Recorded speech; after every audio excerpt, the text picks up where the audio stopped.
திருவாடானை வாரச்சந்தையில் அடிப்படை வசதிகள் இல்லாமல் பொதுமக்கள் கடும் அவதி.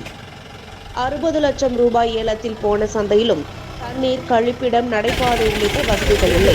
மழையால் பாதை சீர்குலைந்து வியாபாரிகளும் மக்கள் கூட சென்று வாங்க முடியாத நிலை. தேவஸ்தான நிர்வாகத்திடம் உடனடி நடவடிக்கை கோரி மக்கள் வலியுறுத்துகின்றனர்.